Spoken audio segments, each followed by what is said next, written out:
அப்பொழுது அந்நாட்டில் உணவு பஞ்சம் ஏற்பட்டது. பஞ்சம் கடுமையாக இருந்ததால் ஆபிராம் தாம் தங்கி வாழ்வதற்கு எகிப்து நாட்டிற்கு சென்றார். அவர் எகிப்தை நெருங்கிய பொழுது தம் மனைவி சாராயிடம், நீ கண்ணுக்கு அழகானவள் என்பது எனக்கு தெரியும். எகிப்தியர் உன்னை காணும் பொழுது இவள் அவனுடைய மனைவி என சொல்லி என்னை கொன்று விடுவர், உன்னையோ உயிரோடு விட்டு விடுவர்.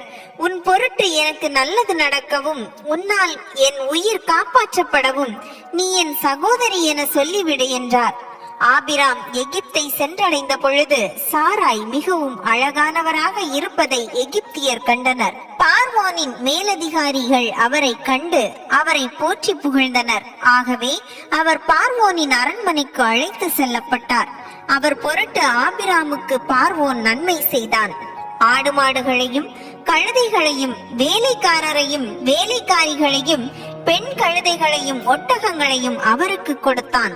ஆனால் ஆண்டவர் ஆபிராமின் மனைவி சாராய்க்கு நேரிட்டதை முன்னிட்டு பார்வோனையும் அவன் குடும்பத்தாரையும் கொடிய கொள்ளை நோய்களால் துன்பப்படுத்தினார். பார்வோன் ஆபிராமை அழைத்து அவரிடம், நீ எனக்கு இப்படி செய்து விட்டாயே, அவள் உன் மனைவி என்று ஏன் என்னிடம் சொல்லவில்லை? அவள் உன் சகோதரி என்று நீ ஏன் சொன்னாய்? அதனால்தான் நான் அவளை என் மனைவியாக எடுத்துக்கொண்டேன். இப்பொழுதே உன் மனைவியை கூட்டிக் கொண்டு புறப்படு என்றான். பின்னர் பார்வோன் தன் ஆட்களுக்கு கட்டளையிட அவர்கள் அவரை அவர் மனைவியுடன் அவருக்குரிய எல்லாவற்றுடனும் அனுப்பிவிட்டனர்.